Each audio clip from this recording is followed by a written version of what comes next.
This is the Cult Faction Podcast, episode 29, Devil's Night Dogfight.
October is finally here. The autumn nights are drawing in, there's a chill in the air, and as you might have worked out, here in the Cult Faction Bar, our thoughts have turned to all things Halloween.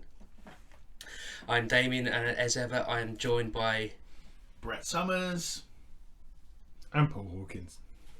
You sure about that, Paul? Well, yeah, it's just normally you go, this is the Cult Faction podcast episode, blah, blah, blah. Do it all again, and then do the intro.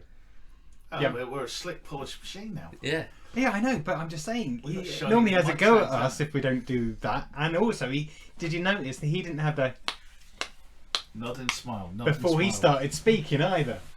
Anyway, can I carry on? Feel free. Thank you. Tonight is the first of our month-long Halloween specials, so kick back, grab yourself a sharp knife, a pumpkin spice latte and get carving, because tonight we are hosting a battle royale of monsters, killers and bogeymen.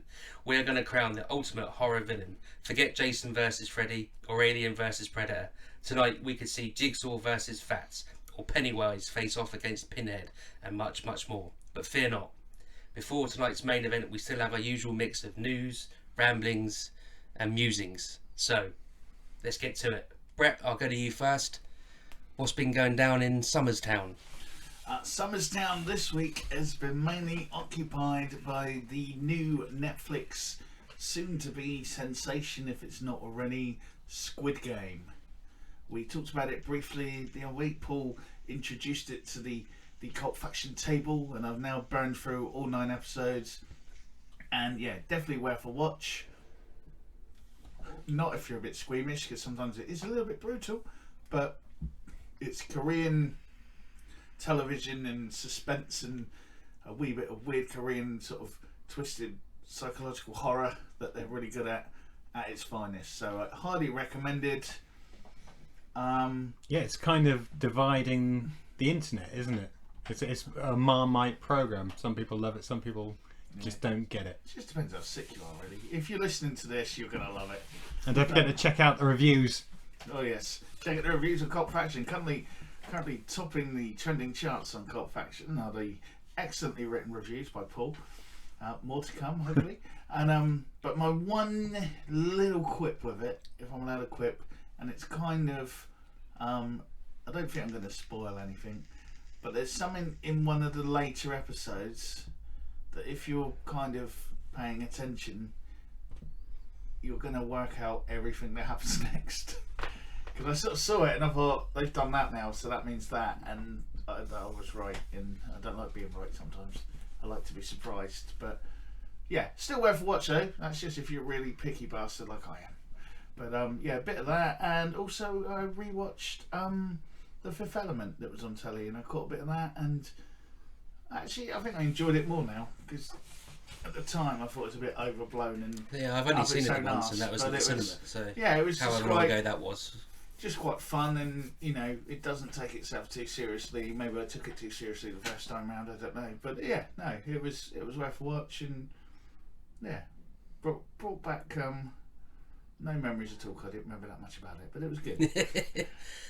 Is that it? Yeah, that's pretty much been it. Didn't really. that win an Oscar for costume design or something? Yeah, well, they just sort of made, they had Jean Paul Gaultier do it, didn't they? And then gave him a cameo. And I watched the last episode which I believe is the last episode of the Marvel What If season, and it was basically what if Ultron won, and it was very good and brought up a lot of plot twists and things that could possibly feature out into the this new Marvel kind of multiple timeline thing.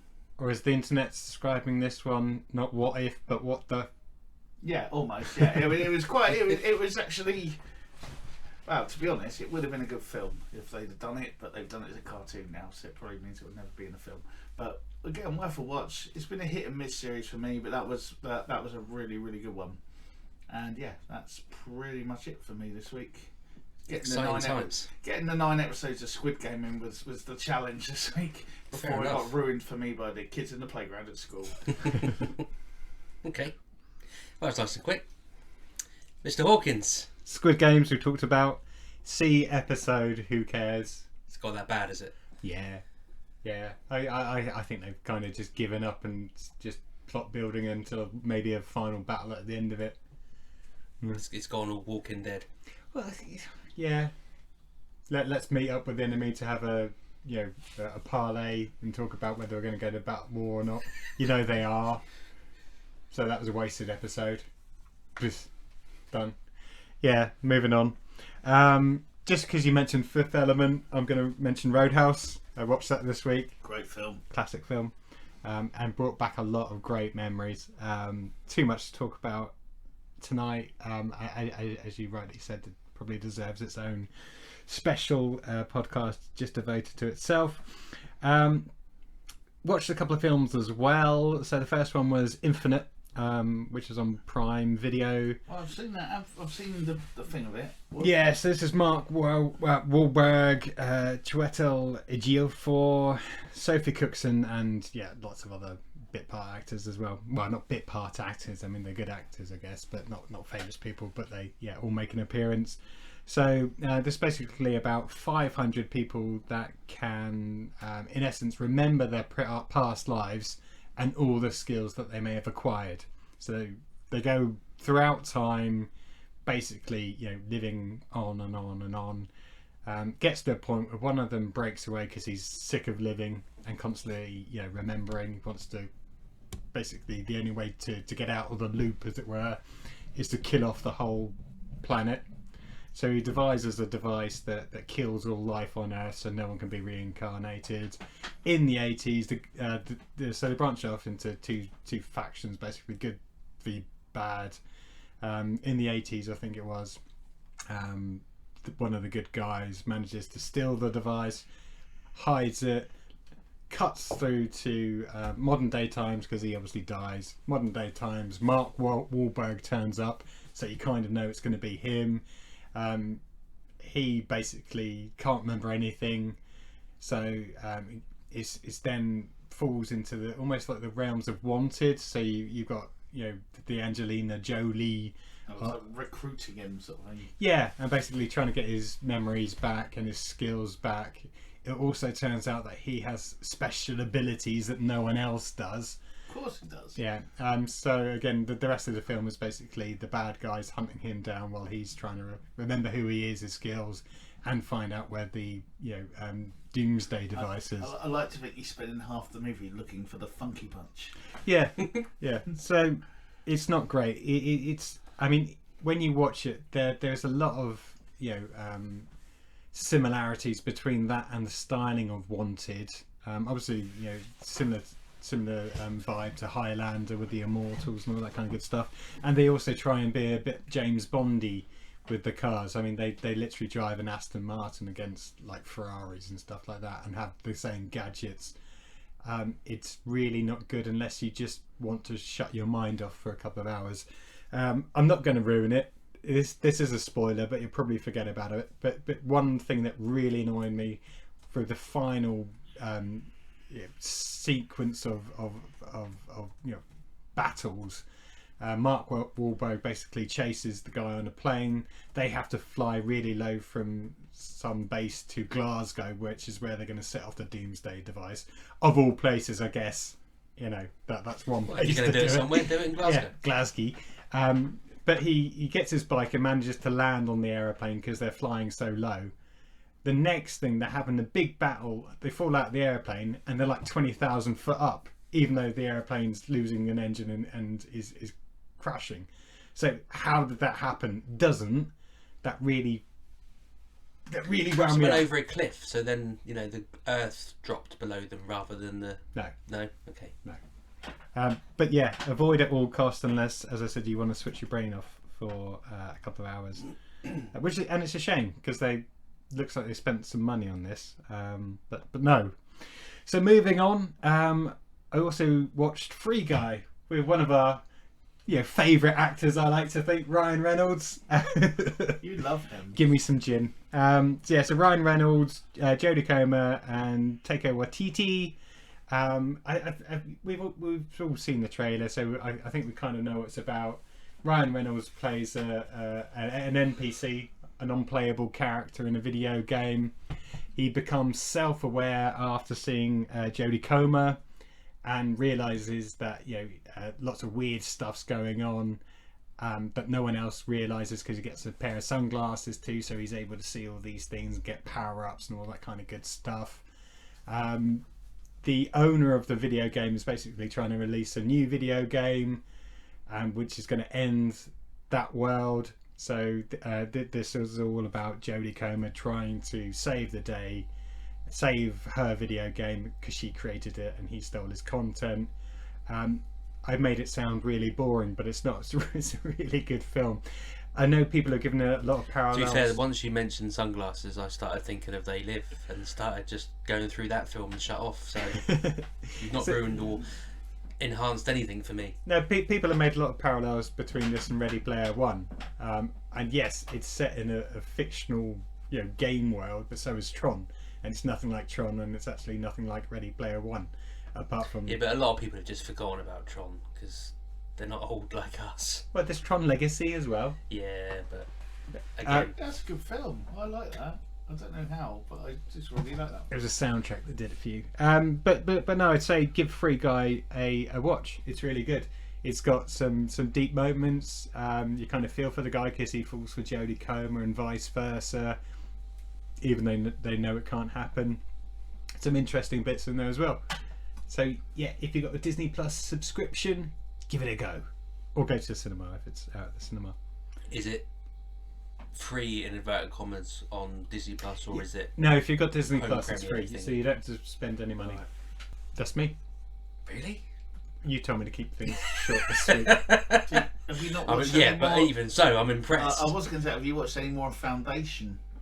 No, Oh, there you go then. no, I You're haven't. saving them so you've got like a nice little chunk to Yeah. watch. I haven't had opportunity do to. that. Well, because again, the thing with Foundation, as we talked about, as I talked about last week, where they're a bit slow, I don't want to have to wait a week. I want one of those nights where Shell's in bed and I can get through 3 or 4 Episodes of Foundation. Yeah.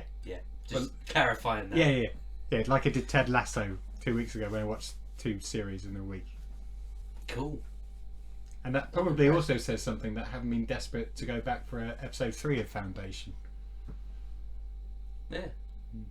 It's not a ringing endorsement, I have to say, No, but in the same. I'm going to carry on watching Yeah. it in the hope that it'll improve. You need to. You've been waiting for it for like 2 years. Yeah, but I was just watching it and thinking, well, this is actually a bit like Cloud Atlas and in same styling, and I actually preferred Cloud Atlas. But anyway, that's a different topic. Okay, Cool. Damien, what's been happening? So the only thing I've of interest that I've watched is Midnight Mass. So completed it like it's a computer game. Finished watching that. Is it worth the watch? Well, I was wrong about my Mothman prophecy last week. It obviously that third episode, which was as far as I got last week, it all kind of took a shift from there. I wondered what you were going to say then. It just took a dump. So, A massive shift. but to be fair, it's actually worse than it being a rip-off of the Mothman, Jersey Devil type scenarios because it's fucking vampires. Is that a spoiler? I don't know. It's not because that's you see a vampire entity type thing in the first episode. Oh, okay. But I think because I saw like website headlines that said the ending of Midnight Mass explained, or the twist of Midnight Mass blah blah blah. I thought, okay, so it's not vampires. It's werewolves. We're being led to believe it's vampires, but it's more clever. But it's more clever than that. But it isn't. So it was nothing new. It was nothing exciting. It was just. Should I be goddamn watching vampires. it? Because some people told me I need to watch it. Other people said I really wasn't that impressed. I mean, it's shot really well. It's well directed. It's well acted. The color palette is really good. You know, the kind of the bleakness of the island they live on and all that sort of stuff. It's all really well done. But it just kind of meanders. There's so many monologues from so many different characters that you kind of bored. That's the problem with vampires. They've lived so long. All they want to do is talk. That's the same kind of similar with like the Woman in Black, wasn't it? You know, once you get the idea, the isolation, the away bit, and it's like, we get that now. We don't need that for another half an hour. Yeah, but we've got that. Yeah. So in all honesty, it was a bit of a letdown. But is it worth watching? If you want to watch a slightly different take on vampires, because it's called Midnight Mass, so it's got a religious element to it. The main lead is a priest. He goes off, or rather a priest goes off in his like 80s or something to the Holy Land, and he's already a bit confused and we're assuming suffering from either dementia or Alzheimer's or something. And then a new priest takes over the parish at the island, and then it all kind of unfolds from there. And there's a lot of biblical references, and there's an overzealous religious woman that runs the church, more or less. So we've all come across those. Yeah, we certainly have. And so, you know, there's constant like biblical references and quotes and all that sort of stuff. And they do manage to kind of meld those into the vampire myth, or kind of give you the impression that you kind of go, so some of the elements of the vampire myth originated from the Bible, sort of thing. That's what they're sort of trying to say. Do you know who done that really, really well? And it was a bit of a shit film, but it done it very well. I think it had a couple of names. I remember it as Dracula 2000. I know the one. And it was the follow-up, I think, to The Queen of the Damned. You know, like... Oh, yeah. Because the whole bit of that... Well, they're redoing all of those now, aren't they? That's like, but like in that, it all goes back to Judas Iscariot is the first vampire. So when he hangs himself, like he loses well, they're his not soul, quite as and that's why blunt as that. But that's why in the coins, that's why he doesn't like the thing. That's why he doesn't like the. And I thought it was a really that was probably the best thing about the film. That actually gave everything an explanation rather than just like they're evil, they don't like holy water, or they're evil, they don't like crosses, or and all that. And it went all the way back to spoilers if you haven't seen Dracula 2000. It's only 21 years later. That was kind of the whole, and the wooden stake because it went to the cross and all that stuff, and it was really cleverly done. That was the best bit about it, though. That actually does sound better than Midnight Mass, to be fair. I'd recommend it to watch storyline wise. It's done on the back of a crisp packet, but that's like the best bit of it. It was written on that, but that was like the idea they had, and then the rest of it, like, now let's put on an airplane with an explosion, and it's going to be in Vegas, and I think he ends up becoming a rock star at one point. The Dracula guy does, and that's how he gets all the women, and it's just all It's not. It's something Townsend, isn't it? Stuart. I don't know if it's Stuart Townsend. Chris. Pete. Dave. I don't know. It doesn't matter. He was in Shooting Fish. Stuart. Which is a really good film. Anyway, tangent over. Midnight Mass. Is it worth watching? It's all right. Go out your way to watch it. Don't. And this week, Sam has been a pulp horror author who inspires Stephen King. He's been a death row inmate, remember that one. and he's also been a small-time pro wrestler. Mm-hmm. Oh, that's not with Terry Funk. And that's the one with Terry Funk in, yeah. So he was also in Roadhouse. I was going to say it when you said Roadhouse, but I thought, no, I'll just keep quiet.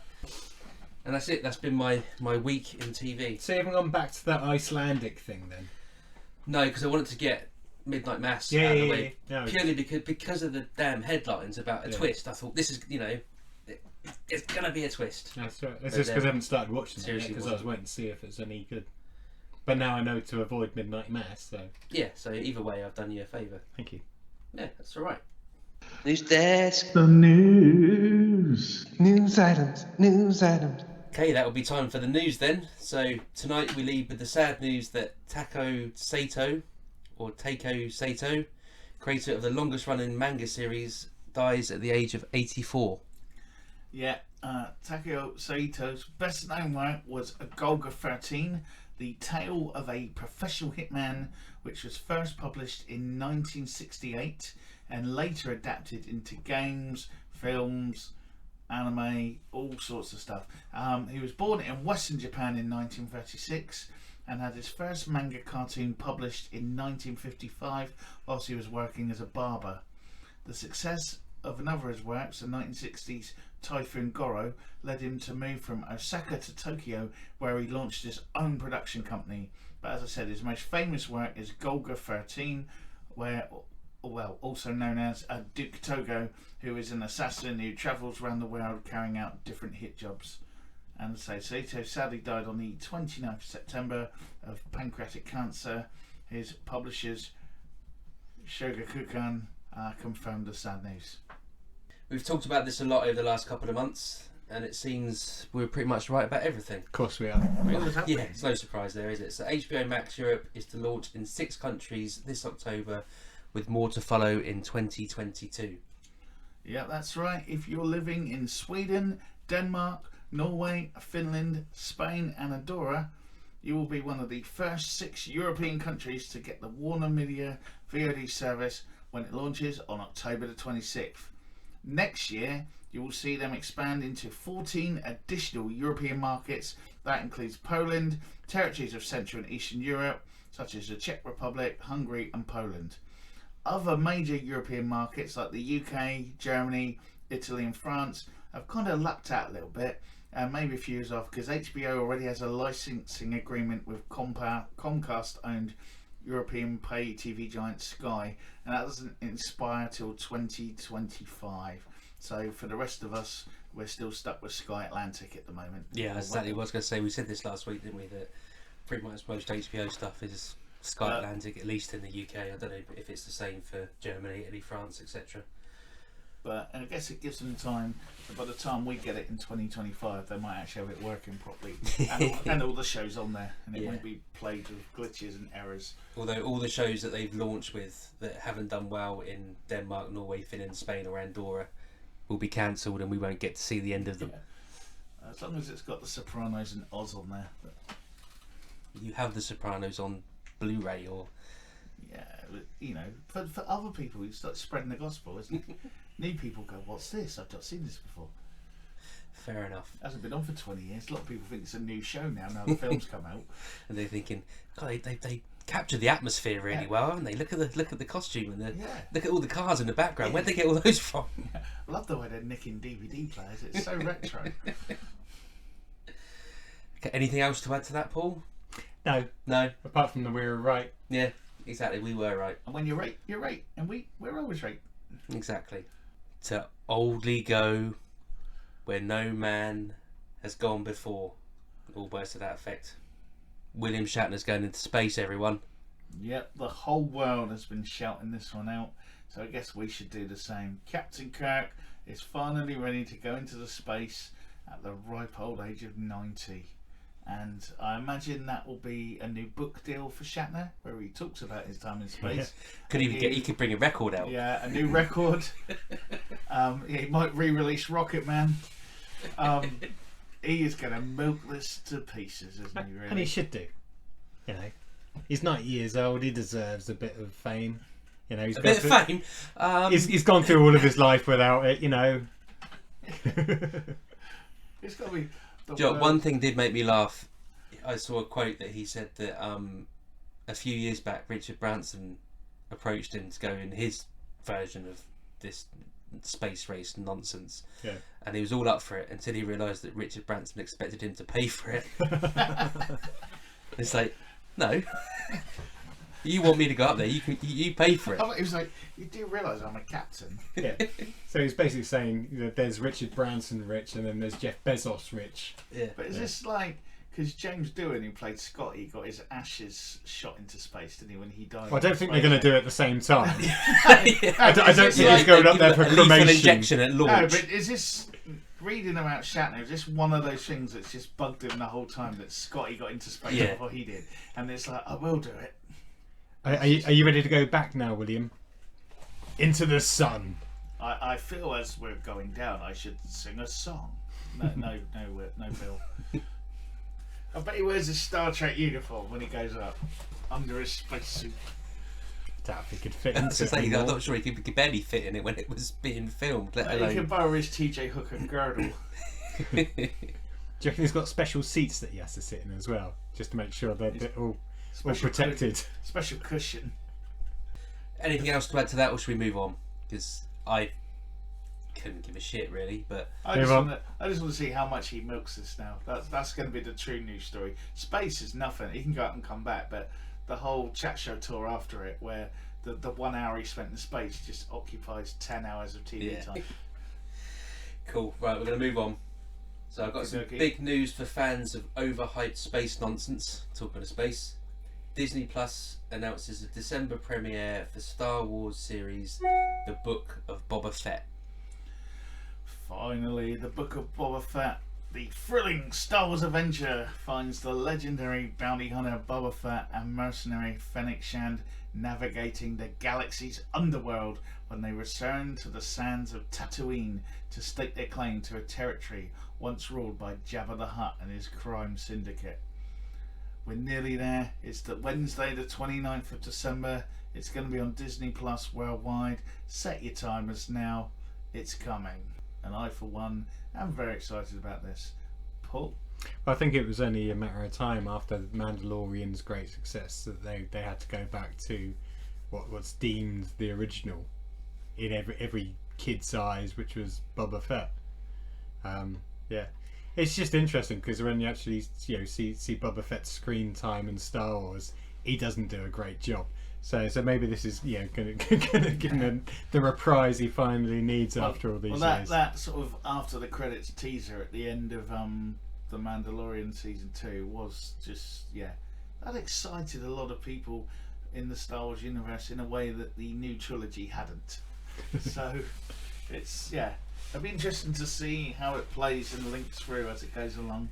But I think it'd be quite nice seeing the underworld side of Star Wars, because we've seen the Empire, we've seen the Rebellion. Let's have a look at all the criminals and all the other stuff that's going on, because a lot of that was cooler. Damien, are you looking forward to it? Not in the slightest. Anyone else have any news to add before we move on to the drop zone? I've got no cancellations, renewals, etc. It's not that time of year, really, is it? So. Oh, there will be a third season of the Orville, but it's moving to. See, I thought that had been panned. I'm not great. bothered to watch it. Oh, brilliant show! Is it? Yeah, it's really good. But I think everyone wanted Galaxy Quest when it turned out that he kind of made Seth MacFarlane, that's his name, right? Yeah. He kind of made his own Star Trek kind of thing that had a sense of humour, but was still clever and science fiction-y, but had a bit more of a sense of humour to it. And I think people were like, where's all the dick jokes? And there wasn't. There are some as it goes along, but in a natural way. It's not just a rip in the piss out of science fiction. It's actually its own thing and set up its own universe. But I believe it's going to Hulu now. Alright, so that means it'll be on Stars, Disney whatever. Stars. But I would recommend the first 2 series. There's a lot of ongoing little storyline things that pick up as well as it goes off, and a lot of the guest stars are because he's Seth MacFarlane. You get all these like huge, massive names that you don't even recognise, because I think that's part of it.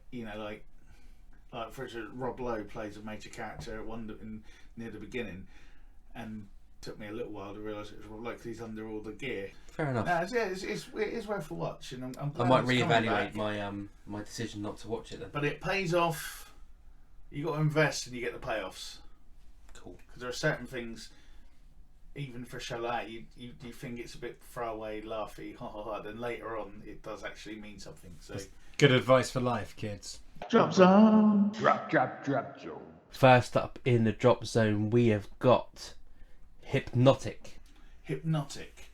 Feeling stuck both personally and professionally, Jen, a young woman desperate to seek self-improvement, enlists the help of a world-renowned hypnotist, and only to find herself caught in a deadly mind game where after a handful of intense sessions she soon discovers unexpected and deadly consequences. Thoughts? I didn't mind the look of that. Yeah. Looked like it'd been produced quite well. There were nice little shots of, her opening her eyes at the right time to cut in well with the music. the psychotherapist dude looks like he's evil enough and smarmy enough to start with. I think I'll be watching that. Yeah, I was quite a fan of American Sam Tyler. He was good in Terra Nova as well, and he was in Agents of S.H.I.E.L.D. as well as Dr. Meadow. Trying to find the thing of his real name. Jason O'Mara. And the trailer? But the trailer, yeah, I'm liking it. Thanks for bringing us back round to the topic in hand, One thing I Paul. will say, they really love a Dutch tilt on the camera angle, don't they, in that one? Yeah. Every time, just to, it's a bit uneven, we'll keep tilting it round. And it's, that's a media studies lesson there, and just it reminded me of when someone finds like a new feature and they're like, we'll do that and Dutch tilt and Dutch tilt and Dutch tilt, and That's kind of what I do with our TikTok trailer videos. So shut up. Have you seen the new one I found this week? No, I haven't seen that. Actually. Go find out how to do that. But and that's it, and that's what it looks like. But it does look like it's well acted. It does look creepy enough, and I look forward to the end when it's all her. Yeah, no, I agree. I think that trailer does everything you expect a trailer to do, which actually make you want to watch it and not make you think, oh, yeah, I've seen that before. So that's cool. Yeah, thumbs up for me. That's a good point. It's the first time actually there has been a trailer that makes you want to watch. Well, actually, looks like they made it so to lure you in to watch it rather than give you everything that's going to happen. Yeah. And then hope you want to watch it anyway. And just definitely. Cool.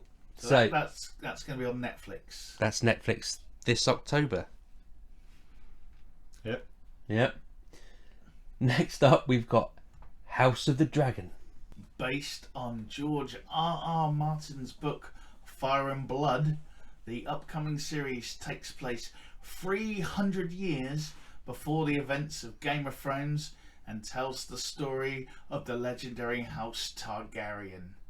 So 300 years, that's a lot of time to fill. So he's finished the book then? Yeah, this time he had enough time to do that. Yeah, but he's still writing the last one. I'm joking. Even now, I know. But and it stars Matt Smith, Olivia Cook, Rhys Ifans, Graham McTavish, and Paddy Considine, or Considine, depending on how you want to say that, and not upset him.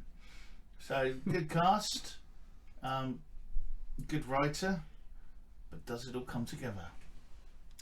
Let's check out the trailer, shall we? Hit it. I'm going to leave this to you two to talk about because I got about 3 episodes into Game of Thrones and gave up. So you crack on. Oh, I don't know. I just don't want to get my hopes up for this one. I mean, it looks amazing, but that's what they do, isn't it? HBO have got that set up. They've got the ways of doing it. They've probably got a lot of stuff left over from Game of Thrones that they need to use to get the money out of. Like a grant from the Irish government or something. Most of this was filmed in Cornwall, wasn't it?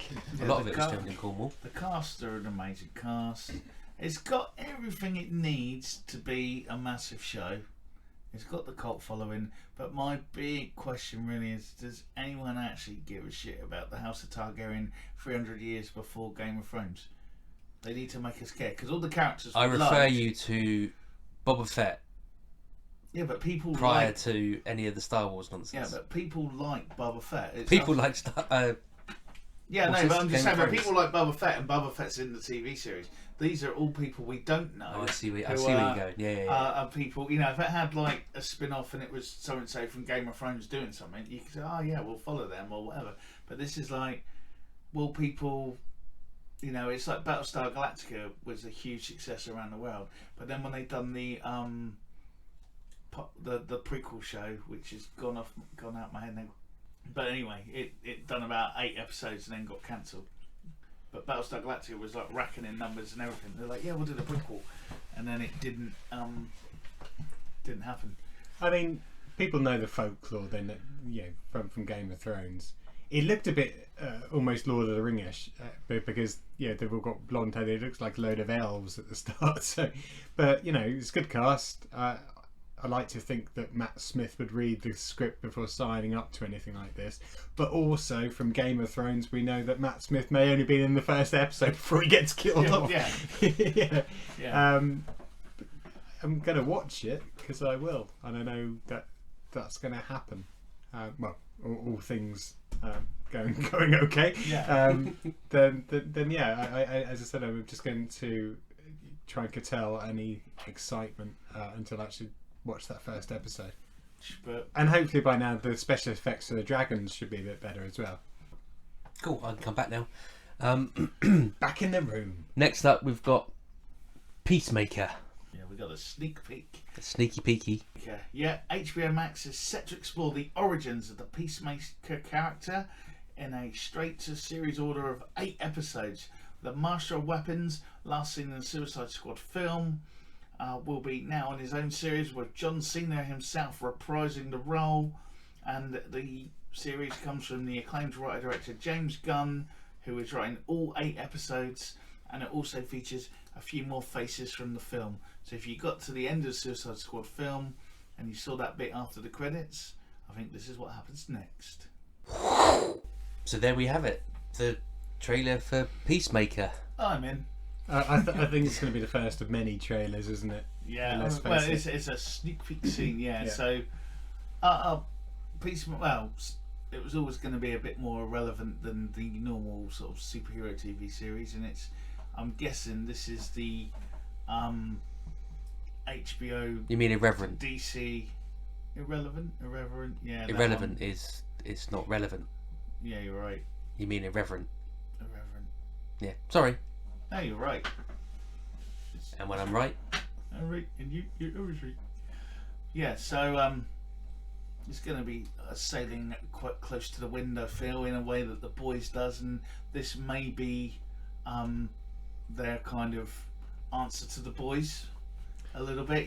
Peacemaker was a kind of in-your-face Captain America who would, what was it in the film? He would take a million to save the world if it was needed or whatever it was. But and I think that's going to be the angle they're going for by the sound of it. And John Cena is the right person to do it because... Well, he doesn't take that uniform off in real life, does he? He literally wears it all the time. That's what I mean. So he's gone for that character, and I think he'll play it really well because he's got that kind of deadpanness to it, which probably comes from his wrestling background, where he's taking it all very seriously, and everyone else is treating it like it's a joke. So, that's kind of I think also that's been half his career, really. The fact that James Gunn is equally so excited about the release of Peacemaker and has been for God knows however long it feels on Twitter. Well, he ended up writing it during the film, didn't he? He saw what it was like and was like, this guy needs a series, and that's where it came from. Yeah. So the fact that he's so hyped about it after Suicide Squad, I think it's going to be good. And what I like as well is it's got the other characters in it from the film who were the computer people and the office film, and the backroom staff who, like, especially the big hairy dude and the blonde girl, they were, I can't remember their character names or the actor people, but they were like just really awesome in it, and like it would be good to showcase them a bit more rather than just sort of every 20 minutes when it cuts back to the office or the computer room or whatever it is. But I think it's going to be a massive hit. I think Cena has finally, he's done it pretty much anyway, but I think he's finally transcended the world of wrestling now, and this will be a massive income for him with figures, t-shirts, and maybe next year lots of Halloween costumes for Peacemaker. I might watch this. Yeah. There we go. Didn't dislike Suicide Squad. I didn't rave about it like you two, but I didn't dislike it. It's because we were so disappointed with the first one. We got a good one. Well, I managed to dodge that bullet, so I'm all right there. Just keep Will Smith away from it. That's all my thing is. He doesn't do TV, so they're all right. Ready to move on? Yep. Yeah. I just can't believe a conversation about a Suicide Squad, stroke DC, etc. only gone on for about 3 minutes at most. Just in the back of my mind, your first comment, we've got a lot to get through today, so be sharp, be snappy. It's amazing that I'm doing more than yes and no's. Yeah, I'm impressed. So let's move on. Last trailer. Disney's Muppets Haunted Mansion. That sounds weird to start with. It's Jim Henson's Muppets, Yeah. man. Yeah, that's why it didn't roll off the tongue as easily. No, it as doesn't. It just sounds does weird. it? So have we got a spill, or should we just crack straight in? Oh, we may have a spill, but I didn't have that one up. Bear with me. What's it called? Disney's. I forgot you had that one. Muppets Haunted Mansion. It's in the Word document. Oh yeah, it is. The great Gonzo, the world's famous daredevil artiste, has done it all, seen it all, and survived it all. But on Halloween night, the fearless Gonzo takes on the greatest challenge of his life by spending one very daring night in the most grinning place on earth, the Haunted Mansion. I know we talked about William Shatner earlier, but you don't have to turn into him with your acting prowess. Wait, I was quite impressed. Well, the Haunted Mansion is a fucking Disney ride, isn't it? Yeah, but it may be a different. I mean, it's a haunted know. mansion. That is not a coincidence. Bullshit. I call bullshit. We shall find out. Well, to be fair, I finished watching that and I got a little smile on my face. So, you know. I like the Muppets. I just Gonzo is then my favourite. That's the only problem I have That's with because he this has no one. soul. Gonzo's awesome. Yeah.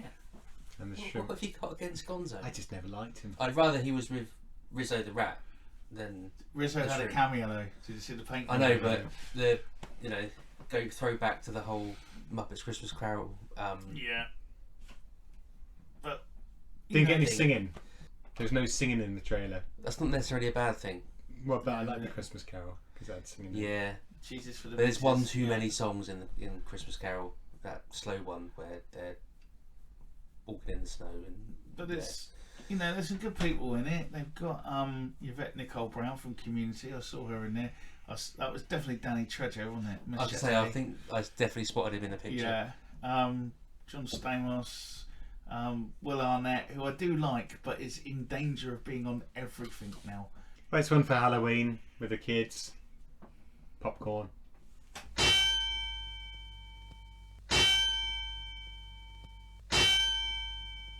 Ladies and gentlemen, boys and girls, children of all ages, Cult Faction brings to you its most horrific, horrible throwdown in the world. What did we call it? The Devil's Night Dog Fight!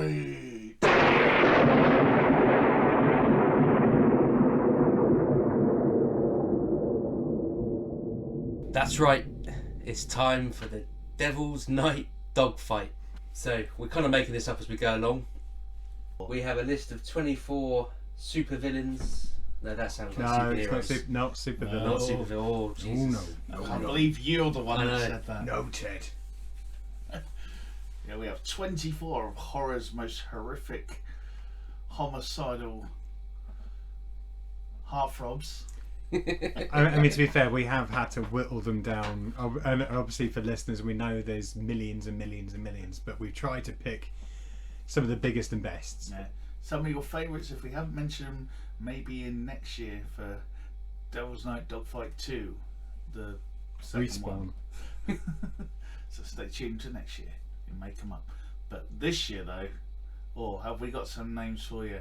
Who's in the running, Damien? I'm seriously not going to read out 24 names. There's no chance on God's clean earth that's happening. So how it works. I've got a little randomizer on my phone. Each of these horror icons have been allocated a number. They'll go into a group stage, get out of the group stage, meet another one till we reach the grand final, where the ultimate. Devil's Night Dogfight champion will be crowned.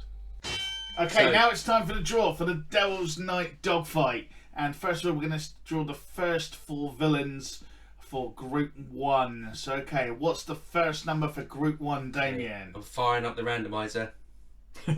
I pressed the right button this time. There we go. And it's number 13. Candyman. Okay, so Candyman makes Group 1. Let's see who else is in this group. Hit the randomizer. Number 4. Number Number 4, 4, David the Wolf. David the Wolf from American Wealth in London. Okay, who else will be in Group 1? Number 1. Number 1, Freddy. Freddie Charles Krueger. 22. Number 22, Two Little Ducks. Is The Thing. Number 5 for Group 1. 24. It's Annabelle. And finally, Number 8. Number 8 is Chucky. ooh, bit of doll on doll action in this group.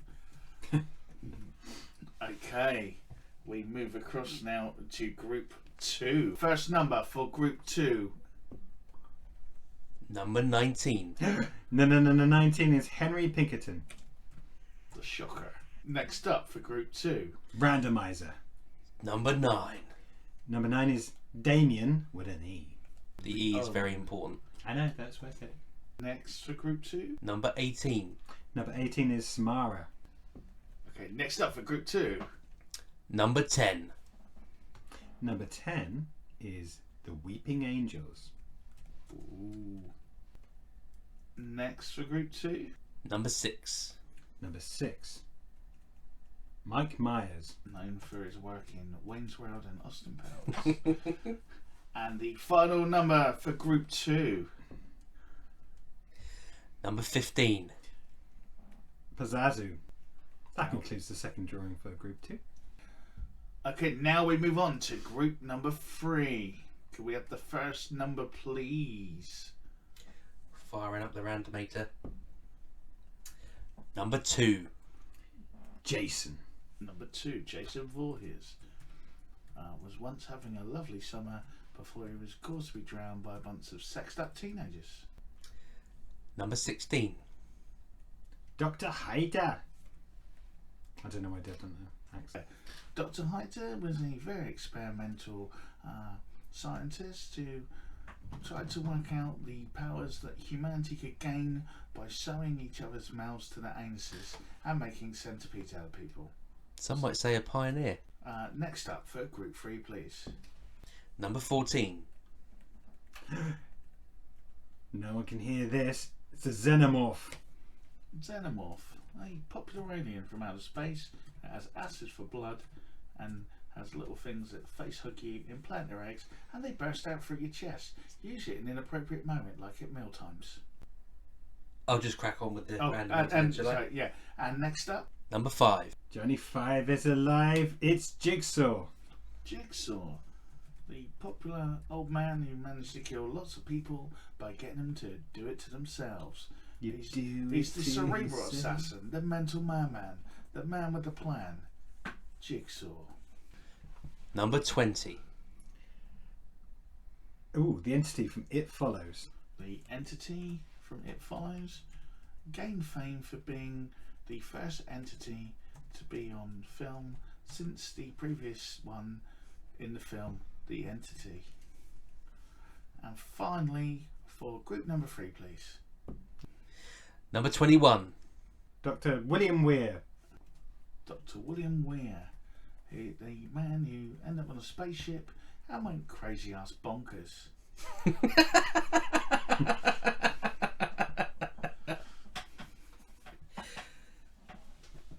That concludes Group 3. And now we're on to our final group. Well, we don't need to read them out now, do we? Because who's left It's over? Group number 4. So let us see who that is. Who do we have in Group 4, Paul? So first up is Leatherface. Leatherface, the popular southern redneck who likes wearing aprons and gutting people with chainsaws. Then we've got the crew of the Elizabeth Dane. The crew of the Elizabeth Dane, who once had their gold stolen and really didn't like that and came back under the guise of some fog. Pennywise. Pennywise, the magical clown who likes to go down drains, eat children, and just all round be a tormentor, and then just as he looks cool, turn into a giant spider. Pinhead. And next up we have Pinhead, the Cenobite from Hell, who wants to show you lots of pleasures as long as it's on a low budget. Fats. Fats, Andy Hopkins' special friend who may or may not be persuading you to do something nasty. The last one's Bob. Bob, the spiritual entity from Twin Peaks, who's scary as hell and may possess you to do things you do not want to do, and just kind of just really freak you out, really, and sort of lurk around your house in a scary way and jump over a settee and chase you. So just as a refresh, Group 1 is Candyman versus David the Wolf versus Freddy Krueger versus The Thing versus Annabelle versus Chucky. In Group 2 we've got Henry Shocker Pinkerton, Damien from The Omen, Samara from The Ring or Ringu, the Weeping Angels from Doctor Who, Michael Myers, and Vazazu from The Exorcist. In Group 3 we've got Jason Voorhees, Dr. Heiter, the Xenomorph, Jigsaw, the Entity, and Dr. William Vere. And in Group 4 it's Leatherface, the crew of the Elizabeth Dane, Pinhead, Fat, Bob, and Pennywise. The groups have been assembled, the discussions will begin. There can only be one, but to work out who that will be fun. Join us now as we enjoy our mass debate on who will be the Devil's Night Dogfight champion.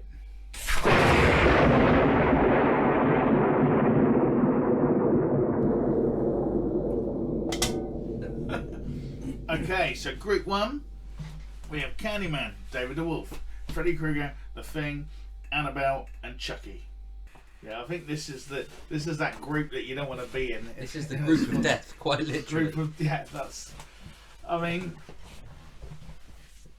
Krueger's going to take most of them. I mean, Krueger's going to take Candyman. Bees ain't going to bother Krueger.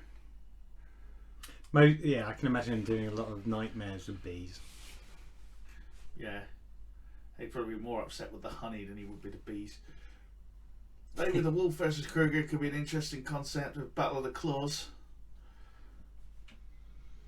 The Thing is the wild card to me. Annabelle play the mental games, and Chucky will just come in and try and either leave it to everyone and then pick the bones at the end, or just be really try and team up with someone and then stab them in the back at the end. Well, I like to think that Chucky would just go for Annabelle straight off. He might do that anyway. He's a bit of a saucy one sometimes, old Chucky. Yeah. I would go as much as I can't not bet on Chucky. I think it's going to be Krueger and The Thing for me. Yeah, that's who I'd go for out of that list. What do you think, Damien? Well, I think Freddy's a given. There's no debate to be had there. Because the other thing was The Thing ever defeated? The only thing with The Thing is he takes over living hosts. Good point. And Chucky and Annabelle, he's got nothing to take over. But I kind of think that they'd be taken out by the others anyway. So technically, actually, looking at that, The Thing would only be able to get David because he's the only one who's actually living. The Thing, it is just literally that. It's an organism. It's a virus, if you like. Its only purpose is to survive. It's not killing because it wants to. It's as I say, it's like a virus. It just takes a host to carry on existing. Also, yeah, but also you've got Chucky in it, and Chucky's probably the most intelligent out of all of them. It would probably just loiter around and pick the bones and just kind of, or manipulate someone else into doing something else for him before showing his true hand. I think The Thing's gonna kill the wolf. I just don't know how far he get after that because the rest are dead or inanimate. There you go then. So he loses. in the round, but instantly he's going to go for the wolf because that's the only living one. Yeah, but after that he'd have to fight the others still. Yeah, exactly. But that's my point. Mm. So I'm changing my mind. I don't think he'd make it through the battle royale, but he'd instantly go for the wolf. The wolf's not fussed. He's watching porn. Or he's just like banging the nurse. Think about what next capital city he's going to go to. He's dreaming of Paris. He was never dreaming. No, I of might Paris. change my mind, and I don't like doing it because it's going to make Brett happy. But I think it would be Freddie and Chucky. Yeah, I think that's. Chucky's too clever. He would go straight for Annabelle, tear that bitch to pieces. Freddie will take out Candyman. Yeah, Chucky would take out Annabelle first just for like gimmick infringement. Yeah.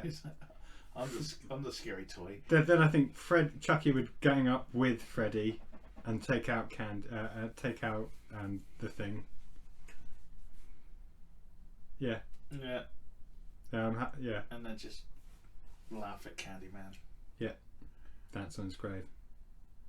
Or burn him. Okay, Damien. It's fine by me. Okay, so advancing from Group 1, Freddy Krueger and Charles Lee Ray, also known professionally as Chucky the Doll. Group 2 now. We have Henry Shocker Pinkerton, Damien, Samara, the Weeping Angels, Michael Myers, and Vazuzu. Did I say that right? Vazuzu? You say Vazuzu? I say Vazuzu. Basically, the demon from The Exorcist. So I think straight off the bat, I don't really think Mike Myers stands much chance here. Nah. Mike Myers is a one-dimensional fighter. He'll come and stab it up. He might disappear and rise against someone else, but he's been defeated more than he's ever won. Yeah, so he's out. He's gone. Even though half of those don't count because they're reboots and remakes and everything else. either But way. yeah, Myers is He's gone. The issue I have Oh, here we go. with some of these. Okay, so Pazazu's supposed to be like the demon, the devil. Yeah. Yeah. So that means Damien would Be Be- working yeah. for him. no, but Damien's the son of the devil, so Vazazu would be like Damien's lackey, surely. Yeah. Yeah, no, that's what I Like a mean. lower demon. Yeah. So, So- right. and the so devil's not going to be Well, there all you go like, then. oh, he's my son, I'm going to give him a Damien free gets pass. rid of Pazazu straight away. I You're a know, lower I- demon. You're out of here, son. Bye. Yeah. Well, no, but Laters. is he the demon or is he the devil? That's my point. Pazazu's the demon. He's a Oh, low he's level gone demon. then. He's gone. Yeah. Yeah. He's Well, nothing. if Damien's in the realms clever, of he'll get hell. Vazazu to wipe out the others and then just Yeah, Hey, but that's we're- not a bad. That's not a bad. We're point. talking Yeah. 8, 9, 10-year-old Damien here. We're not talking grown up. Yeah, but he's still evil. Yeah, but I think that was when he was more evil. Yeah, but he didn't know how evil he was. It's the kind of things he wills things to happen, but doesn't Yeah. necessarily know that they're Okay. his will. So, 8, 9, 10-year-old Yeah, but Omen fella doesn't necessarily. I can't keep saying my own name. It just sounds weird. The Omen fella at 8, 9 years old wouldn't necessarily have the mental nous to. Pazazu's going to defend him, otherwise he's get killed by the devil. Yeah, but if it's a fight to the death in a ring, Damien's just going to go, right, later, dude, you're off. And he's got no choice. Mm-hmm. So he's gone. Who? What? Pazazu! Yeah, no, cool. That's so so we're the Vazazu same- is eliminated. Michael Myers is eliminated. Henry Pinkerton has got the unique gift as I think he's the only one on the list that can control electricity and possess people. Even though if he does possess them, they then get a limp. He's So got a you know, great limp. Damien is human, so he could technically be possessed by Shocker Henry Pinkerton.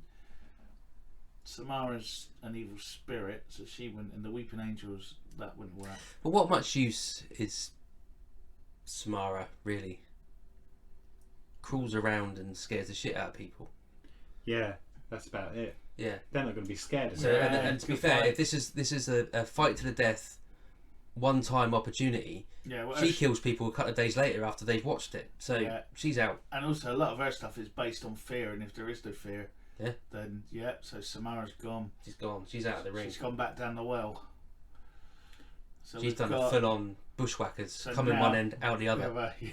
The only thing with the Weeping Angels is though they're the ones that if you look at them, they don't move. Yeah. That's right. My, So you've only got to blink and they're on you. but I just kind of think Mike Myers could stare them out, How do you know he doesn't blink? but you can't see his eyes. Well, that doesn't matter to them. Yeah, but how do they know either?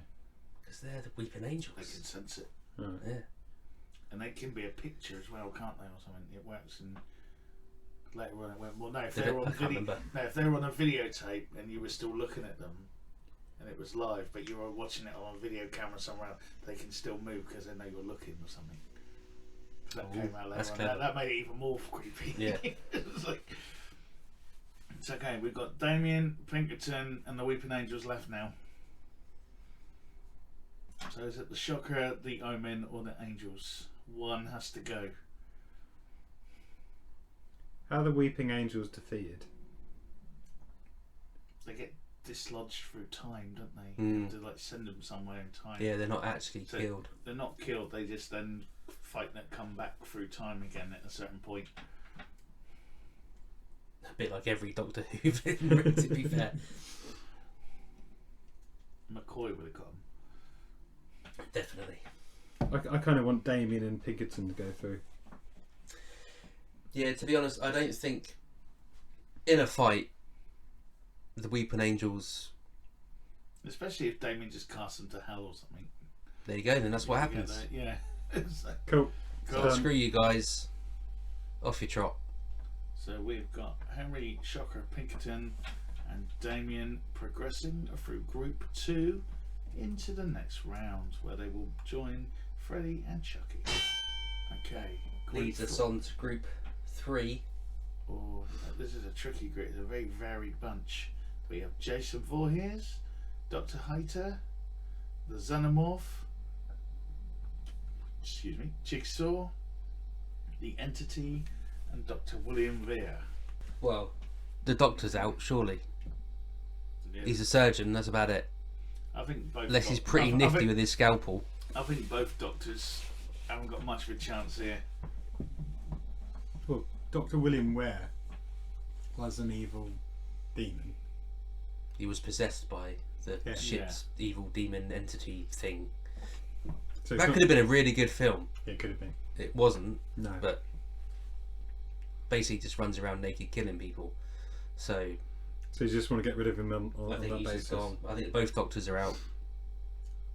As evil as they are, they're not evil enough. The thing They've got a that, xenomorph as well. You know what I mean? They ain't gonna do much. the thing that puts me off about the entity from It Follows is an episode of Gumball where they're going on about all the Halloween characters that are basically trying to like come back, but people aren't scared of them. And the way they basically get rid of him is by walking into a gym and he's on a treadmill and he just keeps on walking.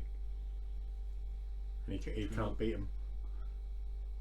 Fair enough. Jigsaw as well. Jigsaw's power is in the setup. It's planned and gone through. Yes, essentially, Jigsaw would have to get all of those other competitors into a darkened dungeon and or basement, and then set up some he trap. to do his homework beforehand. Yeah, so he's walking out, in isn't he? He's face gone. to face. Yeah. Yeah. So we've got. So Well, that leaves us. Jason and Jason and Xenomorph. Xenomorph. What are we getting? Cool. It's a walkthrough. Oh, that was nice and easy. So, Group 4. They all escaped. Oh no, that's a different Group 4. Right, Group 4, we have Leatherface, the crew of the Elizabeth Dane, Pinhead, Fats, Bob, and Pennywise. So there is a lot more supernaturally dudes in this one. So I would, Leatherface I think would be the first out because Yeah. he's a human psychopath cannibal with a chainsaw. Yeah. And I don't I think- mean, respect for being one of the first Oh yeah, human definitely. Yeah. leather-faced cannibals to grace our screens. And he was, I don't think he was can. a family man as well. But I think compared to the others, he's gone. he's out not of there. lasting long. Yeah. Okay. The thing puts me off about Pennywise is that he's basically defeated by a bunch of kids. And I think Pennywise is fine if he stays in clown form, But as soon as he turns into a giant spider, he's screwed. Yeah. No one's going to have any fear. He's gone. And no one cares at that point in the film. so yeah, by Pennywise. Float away, Pennywise. Float away. Okay, Fats is. Can Fats do anything without Anthony Hopkins? Not really, no. That's that then. Oh well. So he's gone. Yeah, he's gone. So we've got Bob, Pinhead, and the cruelly Elizabeth Dane. Well, Pinhead is a Cenobite from hell, so power levels, I would say that's pretty good. And also, Pinhead is almost like he's the sneaky guy that's got a couple of people in his corner. You know, when the ref's not looking, they might chuck him in a steel chair or a chain or a hook. Chains might just come flying out of nowhere. And he can have a few like little run-ins with get his mates in when people aren't looking. To be fair, if any of the competitors are like me, he only have to put his puzzle box on the floor and I'm out. I'm gone. I'd happily jump out of the ring. No need to even throw me. So we're going for a Pinhead. Pinhead's through. So then we got the crew of the Elizabeth Dane and Bob from Twin Peaks. Which, it's a random two. I think it's got to be the crew of Elizabeth Dane, isn't it? The Dane So they're lepers that can move through fog, basically. You don't see them coming. But there's a lot of them. There's a fair few of them, and they got meat hooks. Yeah, I think they take out Bob, wouldn't And they do a very good knocking on the door. Like that. that's Good quite sound creepy. effect. And I don't like Vickers from memory. Yeah, the Vic was a direct descendant of the Yeah, guy that scuppered the ship. So yeah, because I think Bob is also the sort that would just like lose interest halfway through and going. he spent "There's far too someone much else." time just trying to manipulate them that he'd Yeah. end up just kicked out. So We got bored. Yeah, okay, so as scary as Bob is, the crew of Elizabeth Dane can defeat him in combat.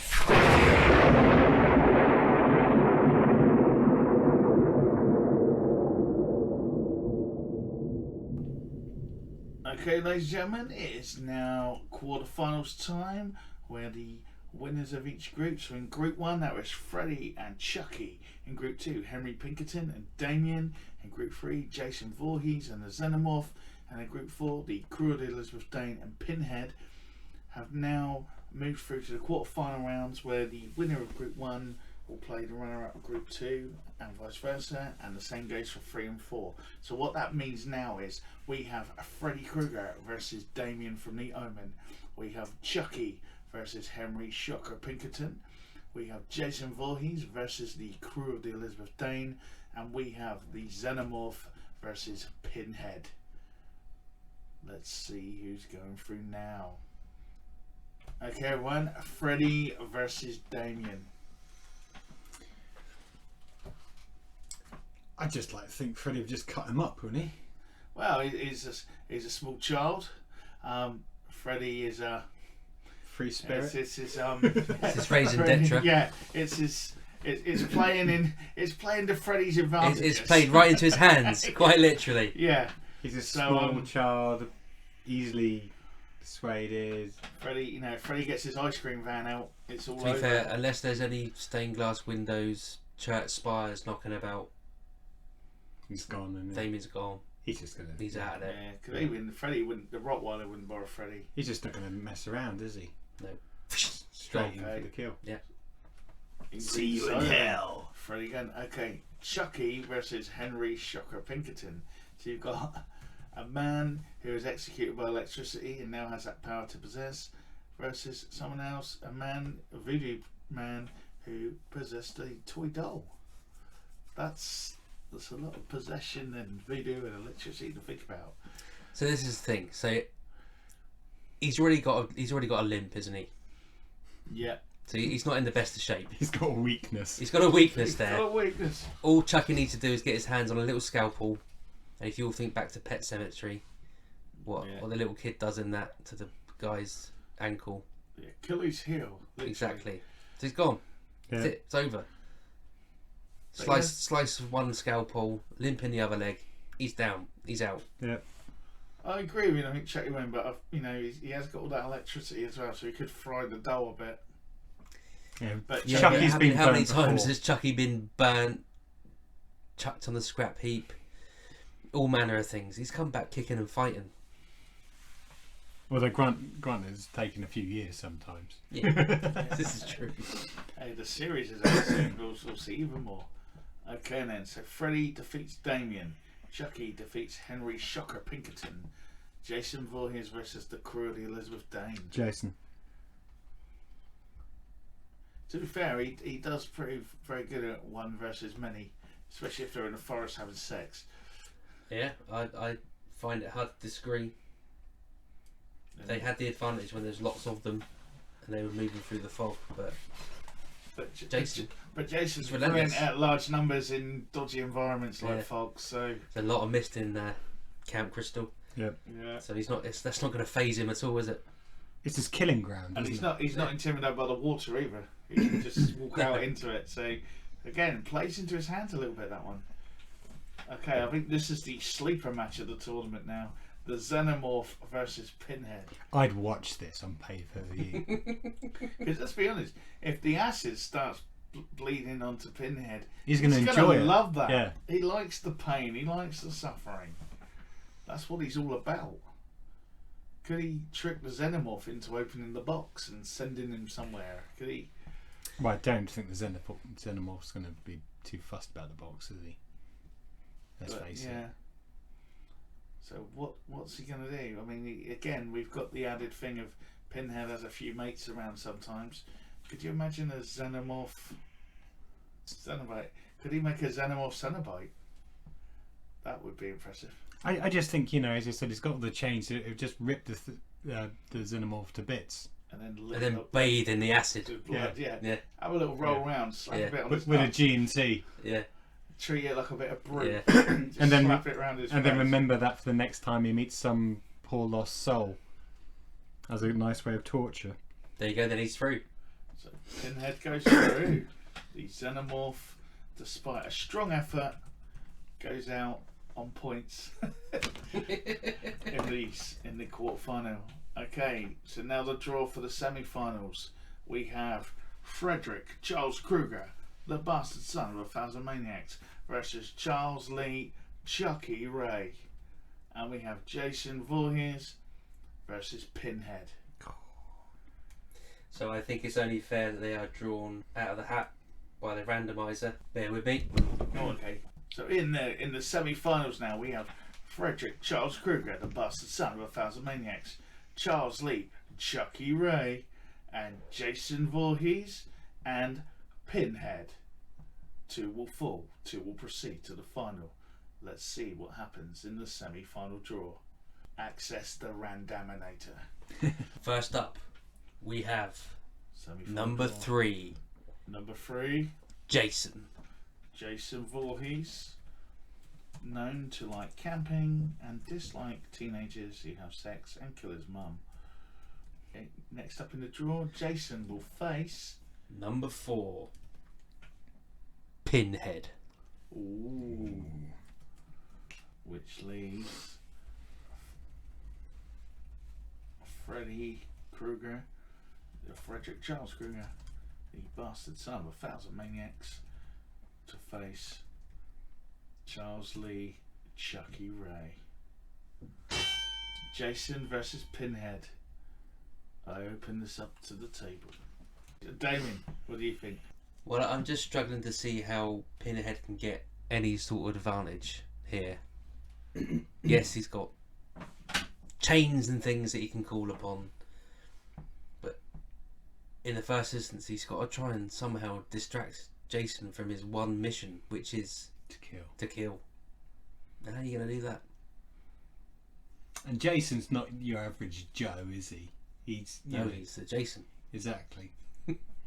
But he's not like some poor pesky human that the Cenobites have had before.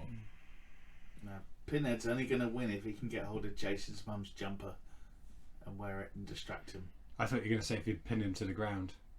No, because that was when that's tap when out or Jason something. gets confused. I think it's I can't remember which one. It's on the video games. Right? It's like no, it's the smell of the jumper. It reminds him of his mum, but he gets confused then, and then you can take his head off. Or we could bring back a skin and wear it. Ooh. there. That'd be Uncle Frank. I've come back as Jason. Oh shit. So yeah, that. And I think Pinhead's more. He wouldn't necessarily be all out defeated, but he'd probably just get peed off and just go back to hell and just climb back in his box. Come back with a few more. Yeah, literally. So we're saying the relentless hockey masked killer that is Jason Voorhees defeats Pinhead. I think he defeats Pinhead by boredom. Or knowing the films, they'd be fighting, and one of the pesky kids would then go up to the box and put it back, and then Pinhead would just go back to hell. It'd probably be Chucky that did it to make sure he didn't get Pinhead in the final or something like that. Yeah. But I think Pinhead would keep ripping them apart, and Jason would keep going. And in the end, he'd just get bored because he gets pleasure and pain. And when there's no reaction from Jason, I think he's just like, so he's gone. Yeah, Go on Gives then. up. bored of him. That's Jason through them. So Jason makes it to the final. Now the tough one, the one I'm totally torn up about. I don't know what to do. Freddy versus Chucky. Freddy haunts your dreams. Does Chucky sleep? Do we know? Who knows? He does sleep in the films, but I don't know if anything would be that disturbing to Chucky, because he's quite a disturbed individual even before he ended up in a doll. It's a tough one because Freddy can get injured. And Chucky would work now because he's got his voodoo shit as well. He's not just a doll. Freddy's got the reach on Chucky, to be fair, with his blades as well. This is it. If he gets in the right position, given the opportunity, just shreds him. But again, we've There'll seen be Chucky come innards back in flying bits. everywhere, voice box, pull strings, the lot. It's all gone. But we've seen Chucky come back from that. He's been, like you said earlier on, he's been. So set this on is a fire one-time fight. This isn't over the course of 20 years of films. This is one stadium, one ring, one winner. I think I'm going to throw my hat in with Freddy on this one. Yeah, it's going to have to be done, isn't it? You know what that means, don't you? Yeah. Yeah. Freddy Of all the Fazbear. things, If all the we using never planned this. a randomizer and our own It's fate. hatred of cliches, we have come to the conclusion that the final is going to be Freddy versus Jason. So we have to put all the thoughts of the actual films out of our heads. If there was only an image we could use to advertise this. So grand final time: Jason Voorhees, son of Amanda, versus Frederick Charles Krueger, the bastard son of 1,000 maniacs, whose mum is also. Oh, I've just worked out what happens. Their mums have got the same name, and then they just stop and become friends. Even I get that one. There's a thing Oh there. no, it was Pamela Voorhees, so I'm wrong. It wasn't Amanda. It was Pamela. Oh, my apologies. Half of you have already just tried to send your email, so don't bother clicking send. We've already corrected it.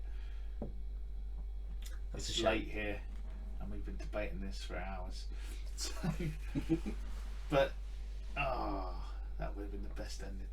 But you know, Freddy's a lot smarter than Jason.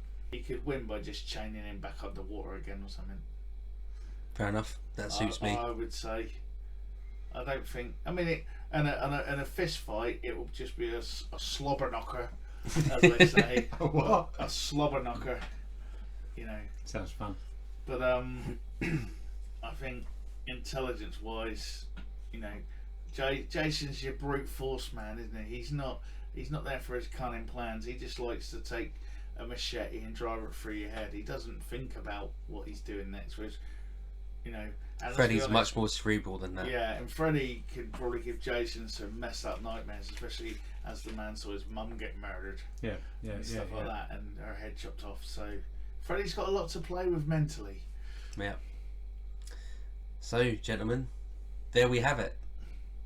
The winner by knockout, Freddy Krueger. So the 2021 Devil's Night Dogfight champion is Freddy Krueger. He's a fan favourite. I'd like to see Freddy be the alien, though. That'd be quite cool as well. Well, maybe next year. Yeah, it's luck of the draw. Or maybe it's there might be some new cool villain horror icon that's not even out yet. He might storm it next year. You know, a new rookie on the scene who comes out and steals the show. In a Netflix special. So, all I would say, people, is we've dissected that for you there. Please tell us what we got wrong, because I'm sure you will, and tell us what we got right. Cool. So I guess all that's left to say is don't forget to rate and review us on your preferred podcast app. As Brett's just alluded to, if you want to get in touch with us and complain about all of our decisions tonight, feel free to send us an email at cultfactionpodcast@mail.com. Check us out on Twitter. We occasionally post a video there when I can be bothered. And the tickety tock. What did I say? Twitter. Oh, yeah. Oh yeah, but it all links through. It all goes in the same place, And providing they're up and running, of course. Cultfaction.com, where everything is. You can find everything we do on there. So there's all that's left to say is I've been your host this evening, Damien, obviously, and it's goodbye from me. It's goodbye from me. Don't fall asleep, and it's goodbye from me.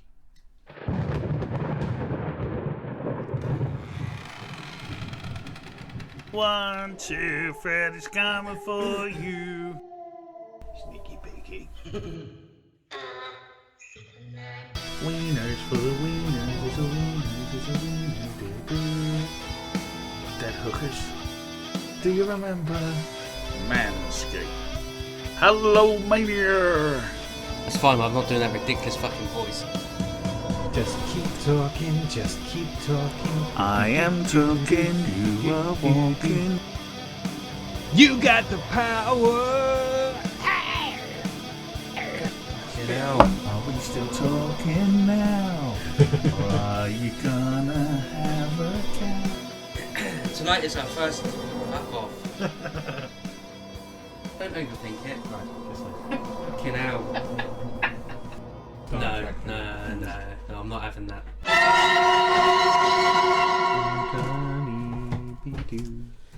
I'm in love with you, Donnie.